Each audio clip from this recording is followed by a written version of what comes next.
डाबर के नतीजे आ गए और इस पर डिटेल में बात करने के लिए कंपनी के सीएफओ हमारे साथ जुड़ रहे हैं अंकुश जैन। जैन साहब, स्वागत है आपका सीएनबीसी आवाज पर। वेरी क्विकली मैं आपके नंबर्स की वॉल्यूम ग्रोथ पर मेरी नजरें गई थी 34.4%, जहां पर बाजार अनुमान लगा रहा था 17 to 19% तक की वॉल्यूम ग्रोथ। रेवेन्यूज में इंप्रूवमेंट है, प्रॉफिटेबिलिटी उम्मीद से काफी बेहतर आई, लेकिन ये वॉल्यूम ग्रोथ कैसे अचीव की? करंट डिमांड ट्रेंड कितना मजबूत दिख रहा है मार्केट में और ये किस ज्योग्राफी से दरअसल ड्राइव हो रहा है? First of all, good morning, Harshita, and good morning to all your viewers. Good morning, sir. Thank you for having me here. Yes, इस बार के नतीजे काफी अच्छे रहे, बाजार के मुताबिक ऑलमोस्ट डबल हैं, and this is only because of strong execution. काफी फोकस्ड एग्जीक्यूशन रहा हमारा कंपनी का, बड़ा अच्छा टीम वर्क रहा, एंड इस बार हम बहुत बेटर प्रिपेयर थे वर्सेज लास्ट टाइम। एंड ये जो ग्रोथ है काफी सेक्युलर है, काफी ब्रॉड बेस्ड है, जिससे कि health care portfolio, HPC portfolio और इवन फूड्स पोर्टफोलियो, तीनों ही पोर्टफोलियो ने स्ट्रॉन्ग डिजिट्स दी हैं। ये सिर्फ 3 कारणों से हुआ। एक तो हम मैनेजमेंट ने कंटिन्यू किया अपना ब्रांड बिल्डिंग, अपना डिमांड जनरेशन, अवेयरनेस बढ़ाते रहे। उसके अलावा अवेलेबिलिटी पे बहुत फोकस रहा, डिस्ट्रीब्यूशन, विलेजेस पे जाके high level of awareness, distribution पे काफी फोकस रहा। और तीसरा अफोर्डेबिलिटी। तो हमने देखा कि रूरल में और रूरल पॉपुलेशन में थोड़ा अफोर्डेबल पैक्स काफी हद तक अच्छे रहते हैं। तो इन तीनों को मद्देनजर रखते हुए it was a very focused execution across the board and great teamwork, I must say. And congratulations for that, sir. लेकिन अंकुश जी, मुझे ये बताइए, अब फूड बिजनेस स्पेशली आपका जूस कैटेगरी में कितनी और ग्रोथ देखने को मिलेगी? बिकॉज यू ग्रोन 80% और ये काफी मजबूत है। ये शायद समर का फैक्टर रह सकता है, आप और डिटेल जरूर दें। दूसरी तरफ आपके हेल्थ केयर बिजनेस में कितनी ग्रोथ है और क्या ये जो ग्रोथ आपने जूस सेगमेंट में अचीव की है वो आगे और सस्टेन कर पाएंगे? ओके, तो 2 पार्ट ऑफ योर क्वेश्चन। पहला रिगार्डिंग फूड्स। फूड में yes, as you rightly said, growth is जी, growth is 80%, which is extraordinarily good. लेकिन इसमें ये देखा जाएगा 2 साल का CAGR हमारा ऑलमोस्ट 9% है। इस बार 2 नई चीजें देखने को मिली।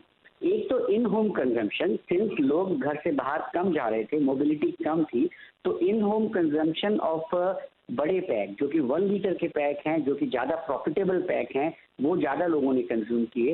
वो उसको बल्क में खरीद के अपने घरों में रख रहे थे, जबकि स्कूल और टूरिज्म इंडस्ट्री वॉज इम्पैक्टेड, तो छोटे पैक्स पे थोड़ा असर पड़ा।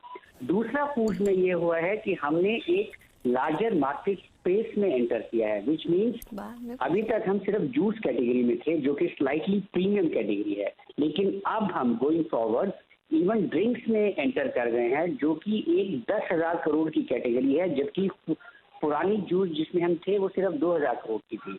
तो हमने अपना मार्केट, एक्सेसिबल मार्केट और वेयर टू प्ले की स्ट्रेटेजी चेंज कर दी है, which has also started giving us अच्छी ग्रोथ। तो इस पोर्टफोलियो से भी हमें 9 से 10% का इजाफा हुआ है in terms of new product.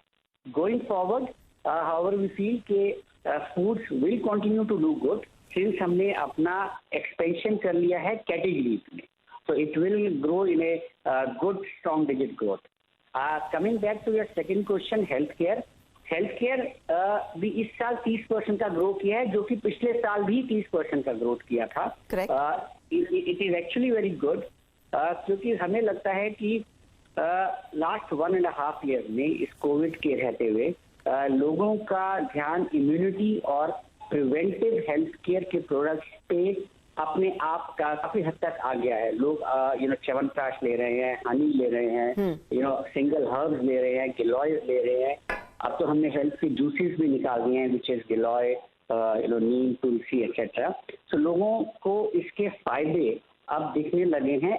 Apart from that, पहले ये लोग नॉर्मली 50+ एज के लोग के ग्रुप लेते थे, लेकिन इस पिछले 1.5 साल में जो हमने देखा है कि इवन यंग जनरेशन, मिलेनियल्स और जो जनरेशन एक्स एंड जी है नए लोगों की, वो भी इसको काफी हद तक कंज्यूम कर रहे हैं।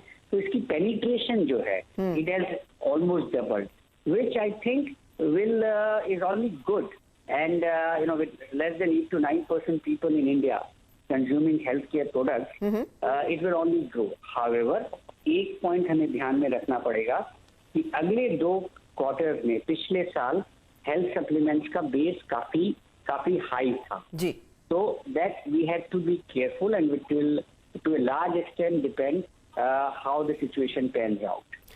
फाइनल क्वेश्चन अंकुश, एक तो इन्फ्लेशन कितना असर डाल रहा है और उसको ऑफसेट करने के लिए फिर आपको क्या प्राइस हाइक लेनी पड़ेगी, एंड मोस्ट इम्पोर्टेंटली किस तरह की ग्रोथ FY22 में आप ऑन द होल दिखा पाएंगे? ओके, सो पहला क्वेश्चन जो आपका इन्फ्लेशन से रिलेटेड है, quarter one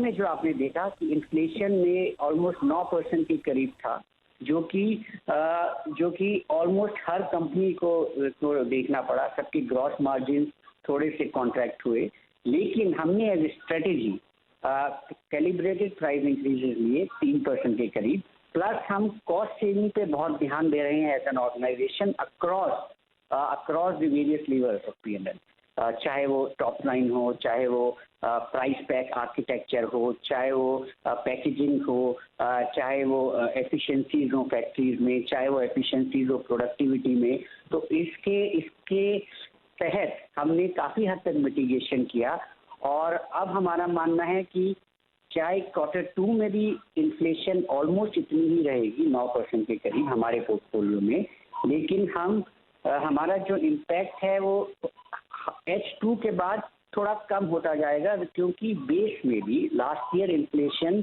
we will lap over the base, because last year October onwards inflation ने किकअप कर लिया था।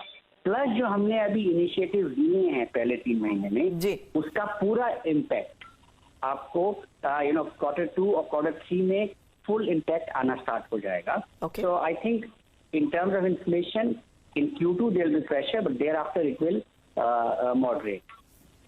एंड दूसरा क्वेश्चन आपका था full year growth.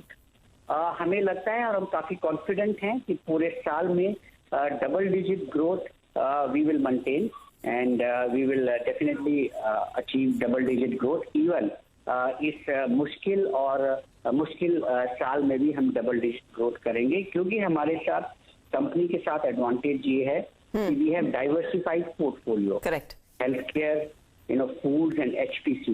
So all portfolios, even if किसी एक पोर्टफोलियो में ग्रोथ कम आती है, तो बाकी portfolios are there to help us. तो हमें लगता है कि डबल डिजिट पूरे साल में हम डेफिनेटली अचीव कर लेंगे। बहुत बहुत शुक्रिया अंकुश जैन हमारे लिए समय निकालने के लिए, and all the very best coming quarters में। मजबूत कमेंट्री, डबल डिजिट ग्रोथ की गाइडेंस कंपनी दे रही है। हालांकि इन्फ्लेशन का थोड़ा सा इंपैक्ट Q2 में दिखाई दे सकता है, क्योंकि हमने देखा इन्फ्लेशन बढ़ा है, लेकिन कुछ प्राइस हाइक्स हुए हैं, उसके बाद बैक टू नॉर्मल बिजनेस में ग्रोथ रहेगी।